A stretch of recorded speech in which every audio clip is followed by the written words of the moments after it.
today's guest is Matt Van Every. He's the CEO at Canopy Weather.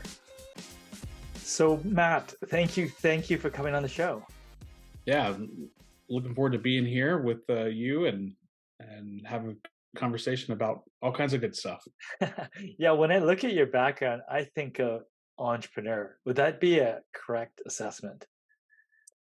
Yeah, I mean, for me personally, I believe so. It's I kind of think if I've got to write a resume, then I probably shouldn't apply. So Yeah, entrepreneur. I remember when I started a business over 20 years ago. I've had different businesses. It was kind of not as trendy as it is now, right? It's kind of trendy to say entrepreneur, but at least yeah, back when I first started, it was like, oh, you're an entrepreneur. You mean you can't get a job? Right? yeah, yeah. Yeah. Um, I mean, for me, it was, and I agree with what you said there about it being a trendy thing. I think up until uh, even in the last few months, it was all about trying to figure out how to raise money and like all this stuff, and versus just getting out there and grinding. And I think that got, I think, a little bit lost in the entrepreneurship space. Is a lot of it's just about grinding and trying to figure it out first before asking for a bunch of money. Now that that's all drying up, well, I'm curious to see where the next iteration of entrepreneurship. I mean, now you go to college for entrepreneurship, and I'm like, I don't think that there's a little bit oxymoronic there. Entrepreneurship is about just getting it figured out. Yeah, Uh, I mean, that's definitely my favorite. My second favorite is I find it hard to go to school for marketing, especially if you want some grasp of the tactical elements to it. They change so quickly. yeah. Oh yeah, I mean, especially right now with technology blowing up. I mean, look at Chat GTP. I use it every day for stuff I'm working on, and from a marketing perspective, like that's a great example of how we're about to see massive shifts in the way that the tactics of, if we think about that from email to Facebook advertising to LinkedIn advertising, all these different tools are changing so dramatically. I mean, SEO optimization was and is a huge thing that changes on a quarterly basis. If you think about that from a marketing perspective, and it's all happening so freaking fast that like trying to keep track of it and on top of it is just like a whole job in itself. Yeah, I mean, there's two ways you can approach it. I think you can go head first in trying to chase that, and you got to do that to some extent because you can't get too far behind. And the other one is how do you go in the opposite direction? Yeah, I mean, it's when they zig, then you should zag kind of scenario, right? Like if your competitors are doing it, then why are you doing it? There better be a good reason for that. If the whole herd is heading one way, then maybe you want to head in a different way to be different. Um, better is not better, different is better. Sure. If that makes sense. And then um, the other thing I think about there with regards to marketing, I think the biggest piece, what you just mentioned there, is like, changing course, but it's different is better. Better is not better. And I think that applies to the construction space in particular, which you and I service that industry to different from different perspectives. But in any services industry, better is not, as a homeowner or a business owner, like, okay, like that doesn't resonate with me. Like I'm the best. Okay, everybody's the best. Otherwise, they wouldn't be doing what they're doing. Um, and that's always a challenge to get across. And I think as there's more and more content created on the internet, YouTube and all kinds of other things, podcasts like this, even. There's so much content out there. It's like, how do you separate yourself is a big challenge. Yeah, for sure. Now, we talked about entrepreneurship. Talk to me about some of your earlier ventures. We can get to your weather venture now, but where did you start? What were some of those early projects you got going? Well, I think this is kind of a fun one. Is it probably started when I was about 14, going on 15. I had always been tinkering. I always liked to tinker and tear things apart to understand how they worked and that kind of thing. But one of the things I did from, I don't know, 13, 14, going into 15, is I started off mowing yards.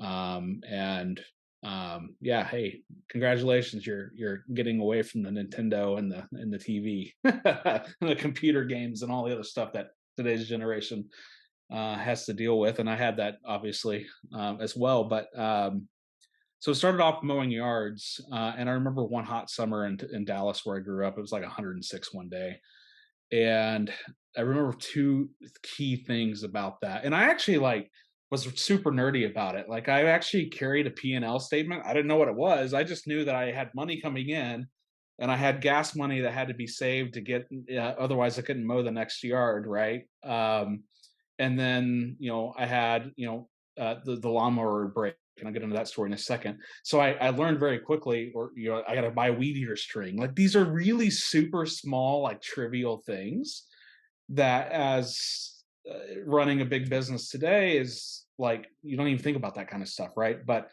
when you're 14 and figuring this out, and you're like, oh crap, I don't have the $6 to buy string to go weed eat the next house. It's like, oh, I better next time think about that. Hey, mom, dad, can I get? Um, but I think it was about 106 out. I was freaking hot, and I just finally said, you know what, this is crap. Like I'm going to be retired by the age of 50. And I didn't even know what retired really meant by that. But it's something that had never been spoken in my family, or my grandparents, right? Like they worked and worked and worked. Um, and now through entrepreneurship, that's now it's 40, it's less than 40. And I just knew that being an employee and showing up, 9 to 5, and doing my job, and going home and drinking a beer or partying or hanging out or whatever, I knew that that wasn't going to be the place to get me on pace to be retired by that age. So I think it naturally drove me, just that hot, pissed off 14-year-old, 15-year-old kid when it's 106 degrees, said there's something else out there, and it just dive in and go figure that out. The other thing I think in that message, I remember one day the lawnmower broke, and um, we didn't have a lot. My family didn't have a lot of money just laying around to buy a new lawnmower. So I remember that was probably the biggest thing that changed the way that I thought. It rewired my brain. And as the lawnmower's dead, and I'm like walking around, pacing the yard, like, okay, I don't have the money for a lawnmower. Mom and dad don't have the money for a lawnmower. What am I gonna do? So then I kind of walked around the block a little bit, trying to figure out what to do. And again, I'm 14. I think I'm early 15, late 14, and finally I was like, well, hold on a second. I got all of these customers. I've got my neighbors that are all customers. I'm just going to go to every single one of them. I need to raise, like, I don't know how much they cost, 300, 400 bucks. So I was like, I'm just going to go to all my customers and say if they will prepay for the rest of the summer, which would have been like, I don't know, $80 or something. If they prepay for it, I'll give them like two mowings for free, I think is what I did. And so then I was like, well, I'll go try that. And I went and knocked on the first customer. Hey, I told them the story. Hey, the lawnmower broke. I need to raise some money so I can do this. If you buy X, I'll give you, two free or whatever. And they're like, sure. And they hand me the cash and then said, don't worry about the free stuff. Just go ahead and take care of things. But I think that there's two messages in that. Get creative. Don't go try to raise a bunch of money. Figure out the problem and your value, and get creative on trying to deliver that value and capture that value as well.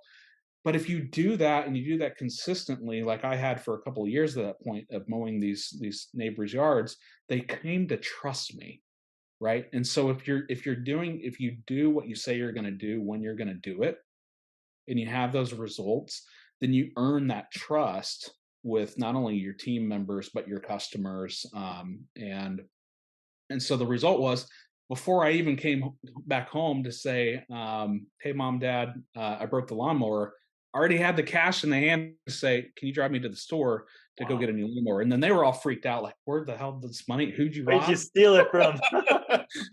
So I think that that is like the beginning. I know that's a long story, but that was the beginning of the change in my mindset. One was a couple days, weeks before, that was this hot, pissed off day, and then the other was the lawnmower's broke. What do I do? And so there's a bunch of lessons in that, you know, um, child exercise, if that makes sense. But you, it's those little things that you build on, and with the same intent, and the same passion, to just get the job done and figure it out. Because one of the things that I've also learned in entrepreneurship is, you can make all the greatest plans you want, and it's just like war. As soon as you put them in place, you're just going to get punched in the face, and it's totally different. So, and you got to be able to, adapt and learn, and be quick and nimble and all those things. But And I think that that was the beginning. So from there, went to school, University of Oklahoma. I guess to some degree, I was, even in high school, I became a mechanic, going back way back, and I built high performance race boats, from scratch. Wow. That was a lot of fun. That was started in Was at it the self-taught? I mean, there wasn't the same amount of online yeah. resources. Yeah, it was, I went to we had a little Votech school that we were allowed to enroll in high school, and one of the things was, um, um, a mechanic shop, and I've always been, again, I was always tinkering on stuff. So I was like, "Yeah, I'll do that," and then, quickly became top of the class in terms of knowing all passing, like, all the ASE. I was a master certified ASE, like by the age of 7, like a year, 18 months into it. I'm naturally, um, have that engineering mindset, if that makes sense. Yeah. But anyway, I got an offer to go work for just a guy, and he had a little shop that built high performance racing boats. It's a super niche market. So yeah, I literally started from scratch with him, kind of as an apprentice at the age of 16. Did that all the way through college. And I've been 146 miles an hour on water. That's pretty hot. That's pretty fast. Wow. It's not fun. So I learned a lot about listening to the customer, because this is all custom jobs at the time. So what I really learned in that role was, um, and that was an employee, right? But I learned, listen to the customer. What is the customer saying? What are they saying they want? Those are two different things. And then what's the technical reality of what you can deliver? That's a different thing. And then you have to do that on time, on budget, deliver with quality. I mean, that these things are $80,000 motors. Like, if you don't do it with quality, it's going to blow up, and there's 80,000 bucks gone. Um, and and so there's a lot of lessons in there about listening to what the customer says they want. What do they really want is different. And then there's the technical deliverables. Can you actually accomplish it, on budget, on time? And so there's a lot of lessons there. Um, Yeah, I mean, give me an example, 'cause I can sort of kinda get a sense of it, but just give me an example. What does the customer say, and where do they end up after you're clarifying? yeah, I mean, and it's been a while. I have to think through that a little bit, but sometimes it could be, hey, I want this boat to do 150 miles an hour, for a poker run out on Lake Texoma, which is out north of Dallas. And oh, but by the way, I want to be able to carry 40 people on it. Okay. Alright. Um, What's the priority? yeah, and I want to fish on the weekends whenever nobody. It's like, okay, so you want all these things in one, and you can accomplish things like that, but it's okay. What's budget? I remember we built one that was really a beautiful boat, It had 3 engines I built, 300, what was it? 3,600 horsepower apiece. It was a lot. That's 3 of them. Yeah. And it was a 42-foot formula or a fountain. One of the 2 was the base, the body of these cigarette boats. Yeah. And and so it would carry about 20 people if you wanted it to, and it would do 100 plus miles an hour with no problem. So, with that many people, but that would be an example. Other things is just like when they come in and say, "Hey, the engine's making a funny noise." Like, okay, Yeah. well, you have to diagnose that. Yeah. Um, but So, you're doing race boats. You've done, you did some other, I think, a distribution business. But how did you end up in weather? well, I've always been.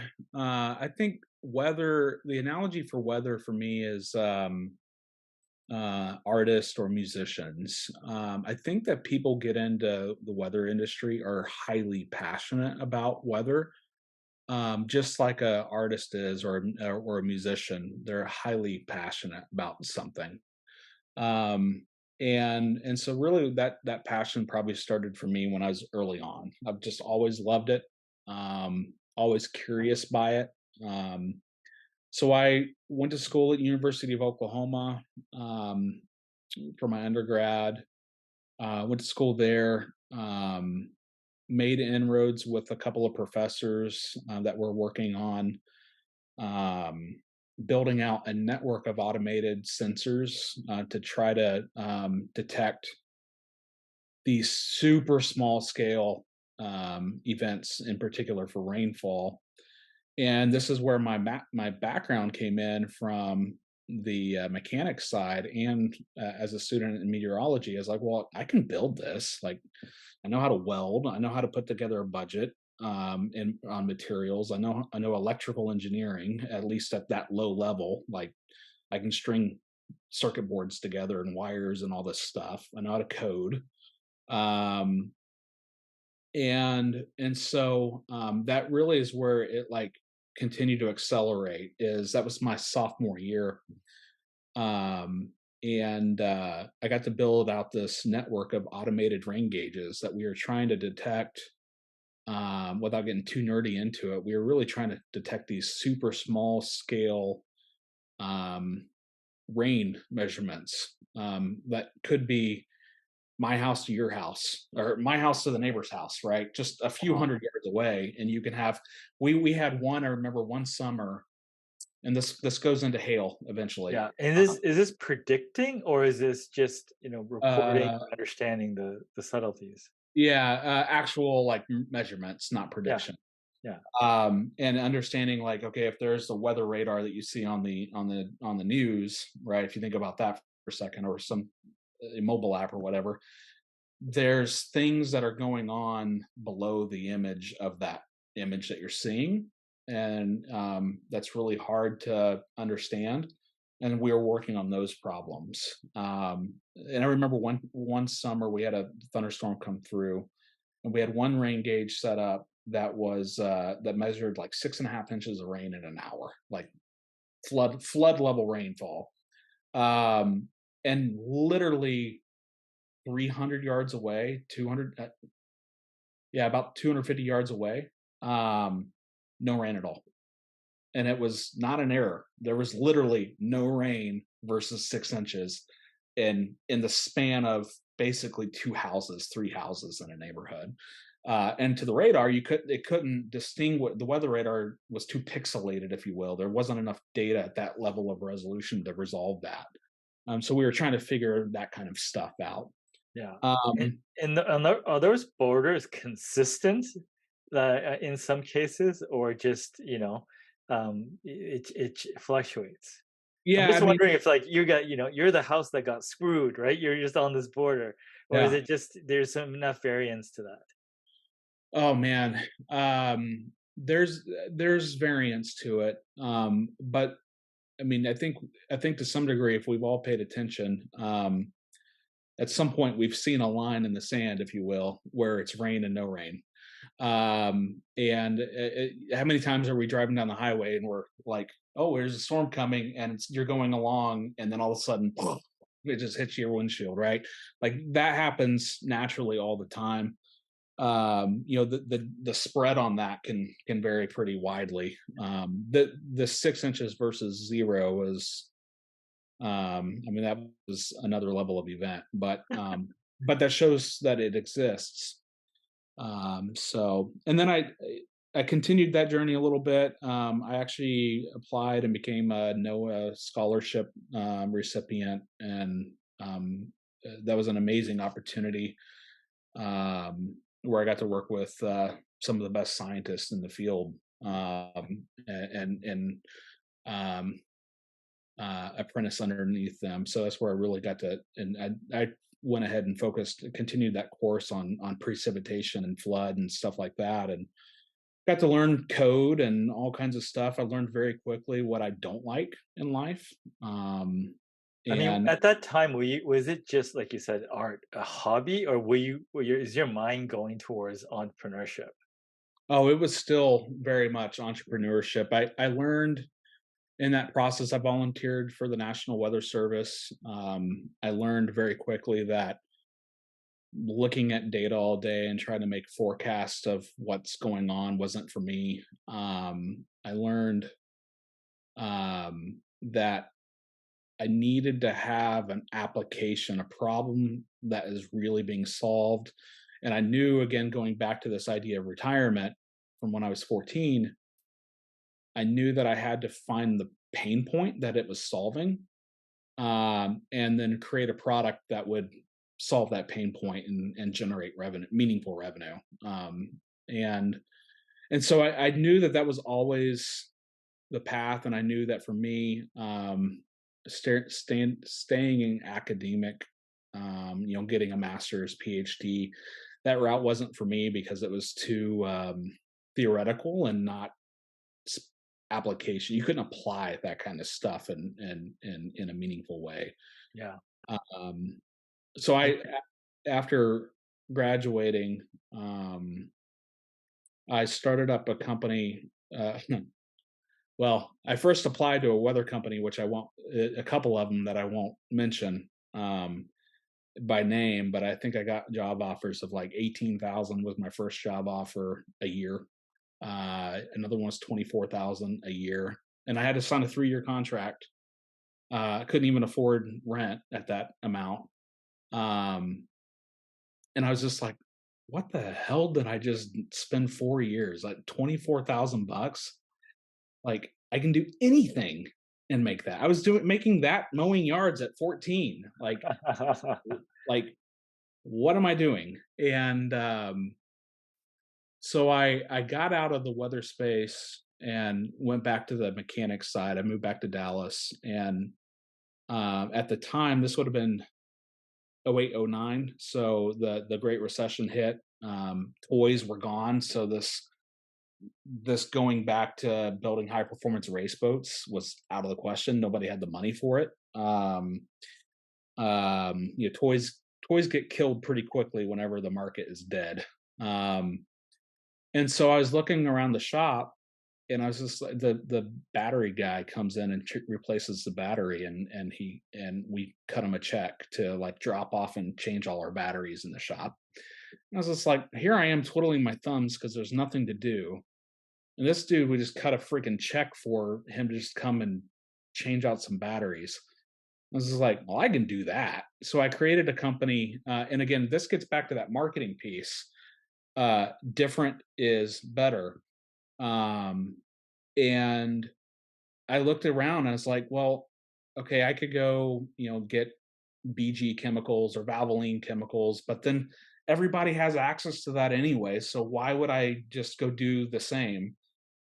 So I started to source environmentally friendly products, Nice. things that were not mainstream, and were against the status quo of all these harsh chemicals that I worked with every day as a mechanic. And so I created a company. It was called Eco Motives, and the idea was to source these environmentally friendly that used to be harsh chemicals and work with dealerships and body shops and all these things. And there's some phenomenal products out there, by the way, that are very environmentally friendly and work better than the big brand chemical companies. You probably in your products that you run have experienced the same with Yeah, roofing products. yeah, lots of Um, potentials, you know, yeah, in our yeah, technology and others. yep, completely. So that was a whole nother. That was I had very little cash on hand. I probably at the time had maybe $600 in my bank account. I mean, I just right out of school, and figured it out. I learned so much in that. I learned how to cold call. I had to figure it out. I had $600. I was sleeping on the couch of my friend, one of my best friend's house for a couple months to figure it out. Um, Cold calling, just walking in and just having a conversation, trying to figure out who the gatekeeper is and how to get around the gatekeeper because they're everywhere. Everyone who wants to have a job just to hold the gate for whatever reason. Um, Inventory in the construction space, inventory is a pain in the butt. Um, and then you learn about margins because if you don't make enough margin, then you don't have enough to pay for the next set of inventory, and you're dead. Which built on that those early lessons as a kid doing pushing lawnmowers and not having enough money to buy weed eater string. It's the same problem. Um, so I learned a lot about that, but I wasn't passionate about it. I knew that I knew I could have the conversation because I knew as a mechanic at the time for 7 years, I knew the ins and outs of any engine. I could look at it and tell you exactly what is going on with it, um, but I wasn't passionate about that. I was still passionate about weather. And so I remember a good friend of mine from school. Well, actually, we were acquaintances in school. We knew of each other. We talked and hung out a little bit, but um, this is so silly how this all came to be. But they had a roofing contractor came and knocked on their door and uh, said, "Hey, your roof is damaged by hail." This is in 2008, not no 2009. And hey, your roof's damaged by hail, and my friend's a meteorologist. He goes, "No, it's not." And he went and drew a hand drawn map and told the roofer, "Here, go over in this neighborhood. That's where the hail hit." So the roofer went over there and came back to him the next day and paid him $500. And he's like, "What's this for?" He's like, "Because you got me into the right neighborhood. So here's $500. Can you do it again?" So that's how weather fusion. That's all started. Was a dude. Actually, you'll know this name. He's on Discovery Channel. It's Reed Timmer, and um, and so he's a great meteorologist, a PhD, one of the brightest characters I know. Incredibly smart. And he also taught me everything I know about tornadoes and all kinds of other things. But so like we're talking one day and they're like, "Yeah, I think we can automate this." And that goes into that background about understanding radar and other things. And so we got a team together of a bunch of misfits, if you will, that were all very good at specific things, and we started up Canopy, or excuse me, Weather Fusion, from scratch. None of us knew how to run a real business of that size or a data services company, but we had to go figure it out. And that was a real success story. We revolutionized the industry at the time. We took weather data that could get generic information to the county, maybe the zip code level. And we were able to. The first website we launched was livehailmap.com, because it was the first time that real time hail maps were ever available. And so that gets back to that marketing thing you were talking about, SEO and all these things. Is like, okay, how do we be different? Well, one, we're live, we're real time. That was a huge differentiator. Um, and two, being able to do that with accuracy, that we measured. And how we measured it is we went out and storm chased all across the country, and then we would go back and look at what the algorithm put out, and it's like, yeah, that's pretty good, or we need to adjust here. And we just did that over the course of about 18 months, and that's how we validated all that. And so that was a differentiator, was that it was actually accurate. Um, so speed to market, first to market, this new thing. We leverage SEO. So that was a huge thing, that we wrote the website in a way that would give a description of the hail event and what got hit, how many structures got hit, all kinds of stuff, which was revolutionary at the time. So then Google became our best salesperson, and we had customers flying in faster than we knew what to even do. We didn't even know what a roofing company was, other than the guy that came and paid Reed, I think it was $500. Um, and so that really just took off, and then that came into next products, and then we started to really understand that market, and then that turned over into insurance, because the contractors were using us to validate that yes, there was a real storm date, and it's not the public storm report that's 10 miles away, it's right here at this house.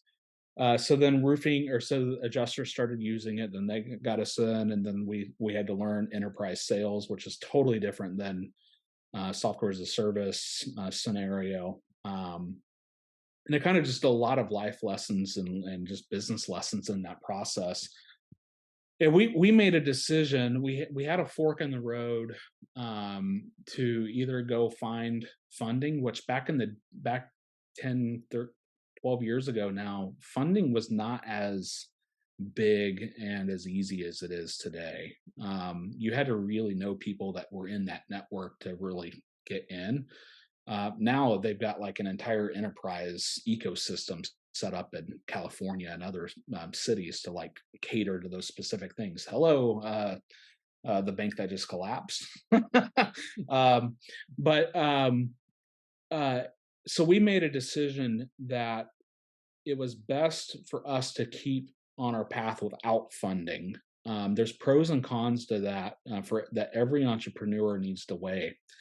Um, and we decided for a few reasons.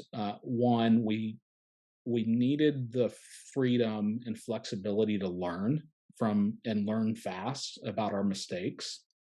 Um, and when you take on money, your agenda is not your agenda anymore. It's the money's, whoever's backing that, it becomes their agenda. So we were young. We wanted to really understand how to operate a business and build product and deliver product and all those really exciting things. And we did it completely cash flowed from our customers, no debt. It was 100% funded by our customers and sales. It's something I'm really proud about. And we eventually, in 2014, um, oh, we had a federal lawsuit we had to fight for IP issues in the middle of all this. We had because of our success, we had another weather company start hacking into our servers and stealing data, and then trying to use that to um, learn how we're doing all these algorithms, and then they went and tried to make a replica algorithm off of using our data, our stolen data, as their verification. So that was a federal lawsuit that settled. But and I mean, like, these are the things you have to deal with in entrepreneurship. And what a freaking pain in the ass that was, and just a complete distraction, from just the business at hand, and trying to push the industry into a better and better place. Like, it was a complete distraction. And but those are the challenges that you just get hit with, and you get hit with those kind of things. That was a big one, but you you you gotta figure out as an entrepreneur how to just rebound. Like, you can't fold in. and that company had way more money and resources than we did. Um, and You just got to keep pushing, and you got to keep grinding. And sometimes it might be too. Still today, like this morning, I was up till 2:30 in the morning just working on stuff, and after the family went to bed, and you just have to do that in entrepreneurship, and you trade um, that 9 to 5 is nice at times, but man, the freedom of being able to just take off and run, like this winter or this summer, I'm going to Poland and Austria with my wife, who's a professional musician, and we're out for whatever that is, a couple months, and you don't get that freedom as an employee per se. You can in some certain circumstances, but that's the trade-off you get as an entrepreneurship. And that was a little bit of a digression, but Yeah. But uh, here's a question. I mean, yeah. you talk about the launch, but let's say in the construction industry, the building material space, what are the various weather value propositions that are interesting for companies, whether they're utilizing it or not? Well, um, there's a couple things that are shifting in the industry, with regard to weather. A few of them are significant shifts. One is the level of friction between three parties. You've got the homeowner or building owner, the policyholder. You got an insurance carrier, who's got responsibilities to cover for weather damage, and then you've got the contractor who is trying to do the best job that they can do for that homeowner, while still turning a profit for their business. And so these three opposing, the consumer, the contractor, and the carrier, if you break that down, there's friction that is mounting, between those three. And so if you're using weather data, it's got to be defensible and defendable, and consistent. And it's got to be the truth. It can't be slanted. You can't use something that favors one or the other. So that I just want to set that stage a little bit, is that there's something happening. The other thing that's happening from a technology side is every decade or so, if you look at, like, and this goes back to like the 80s, 90s. So if you look at like 80s, 90s, you had the invention of cable news networks that started to really um, uh, embellish and tell the narrative of, oh, there's a hurricane that's going to hit, blah blah blah. It was all word of mouth, right? The next decade, the internet became to be. The Weather Service started to produce weather data, publicly available, public storm reports, for example, and that got you from word of mouth to a sense of level of understanding, a little bit more. But it still didn't really get to the core problems that the industry is solving. But it did start the friction. That's when storm chasing. I remember, there's a couple of big carrier or big contractors that really started storm chasing using public reports back in 2004, 5, 6. And those companies are millions and million, multi-million dollar companies today. Um, and then you look at the next generation, the 2010s, which is when we launched Weather Fusion and got address or street level hail maps, hit maximum hail size maps available. And then the new decade, which is the 2020s, there's a next iteration in that technology. And we're even seeing this, like we started the conversation about how things are changing so fast. And I mentioned ChatGPT and a few other things, right? That same thing's happening on the technology side. There's this next level of jump in technology from a weather perspective. So, Canopy Weather, we sold Weather Fusion to close that cycle. We sold Weather Fusion to CoreLogic, in 2014. Worked there for a little bit. Learned real quick I was not a corporate employee, not the way my brain was wired. Um, and so I became a roofing contractor. And one of the core reasons that I became a roofing contractor is so many times from a weather perspective. we'd have a hail footprint, 2.5 inch hail, and then there would be a denied insurance claim right in the core of the middle of that. And it's like, well, but the hail was 2.5 or 3 inches or even 4 inches. Why is it being denied? And we would look through the images, either with a carrier or with a contractor or whoever. We didn't care who, but we were looking at the images, and sure enough, the roof didn't have that much substantial damage from hail.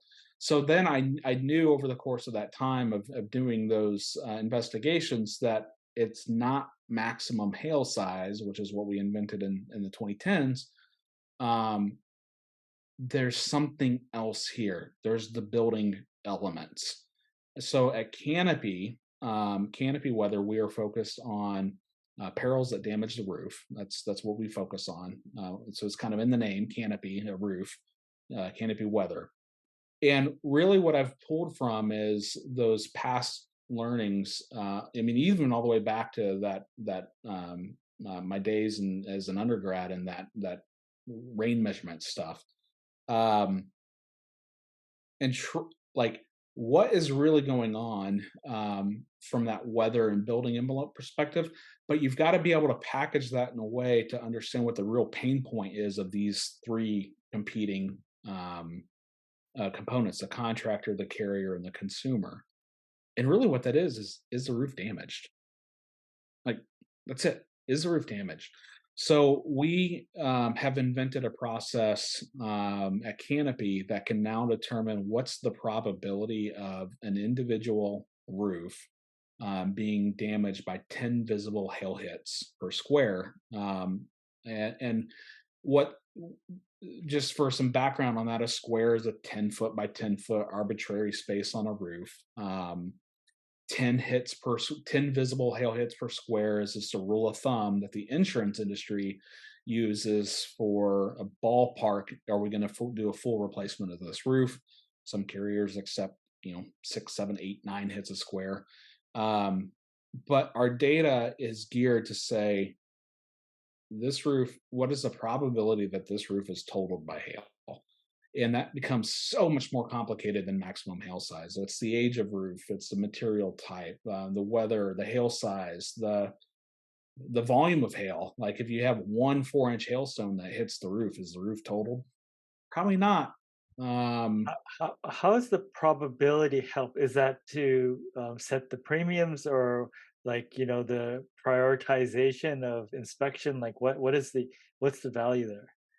Yeah, the value we're hopeful on is reducing the friction between those three vendors: contractor, carrier, consumer. So from a claims perspective, um, if you're a homeowner filing a claim and we're at like 96% probability the roof is compromised, why are you waiting for an adjuster to be scheduled 3 weeks later? You got to take off work because the adjuster's got to come out, get on the roof. Although the adjuster fell off the roof, that happens. I've fallen off the roof, so it happens to everybody in the business. And the point there is that, why are we sending out an adjuster to look at these roofs and get on these roofs? The data um, proves that you don't need to do that anymore.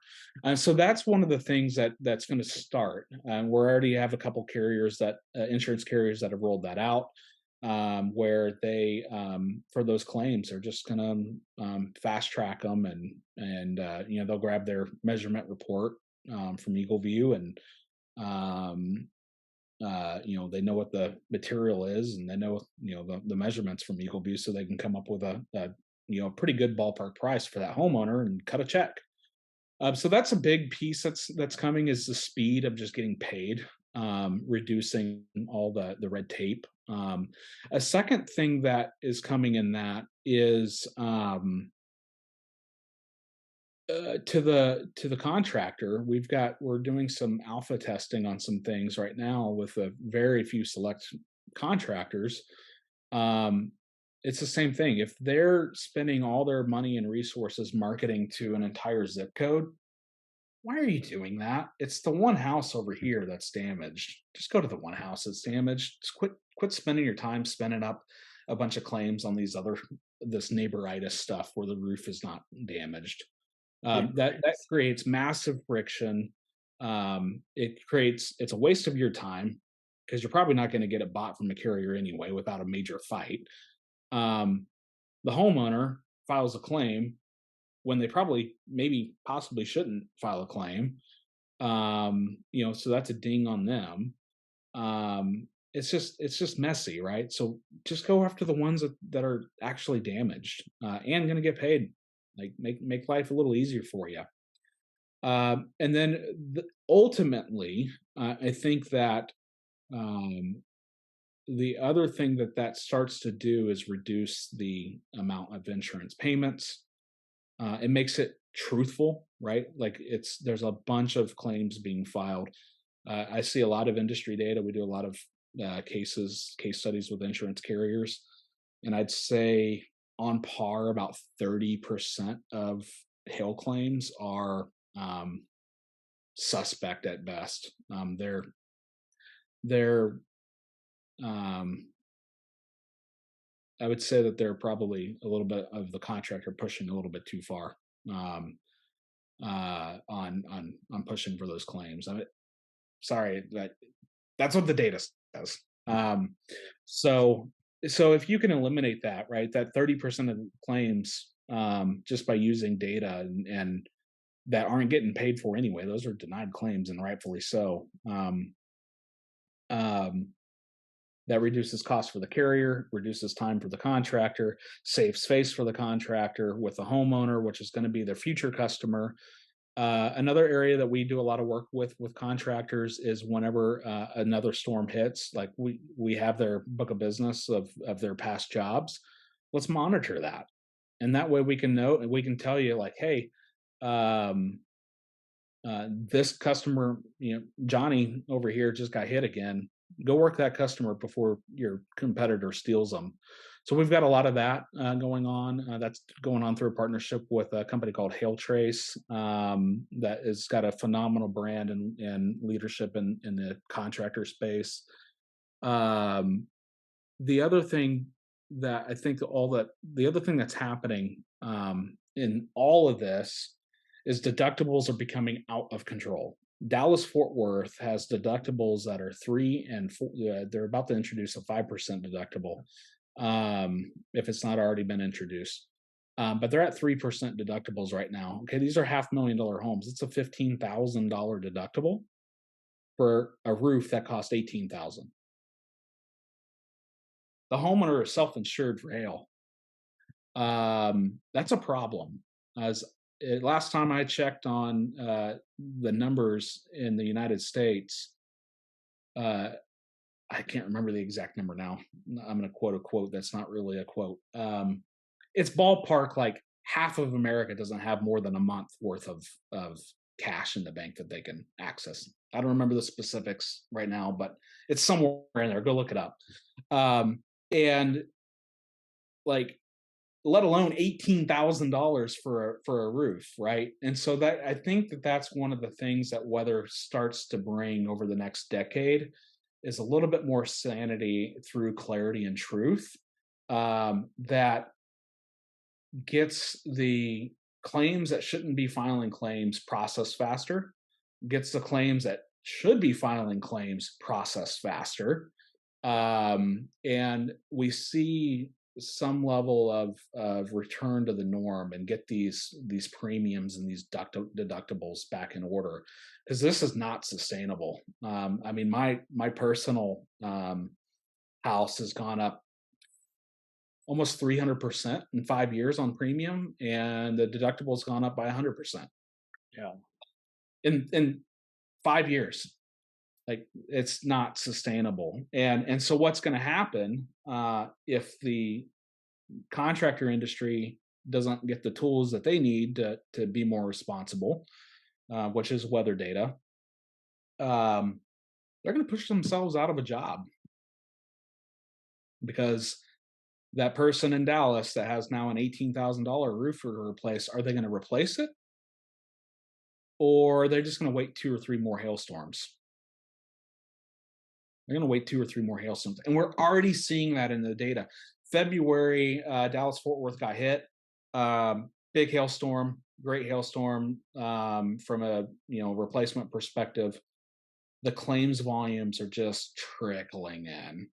Now, part of that's seasonality, but the other part is between inflation and just I don't know about you, but my bank account doesn't get stretched nearly as far as it did 18 months ago.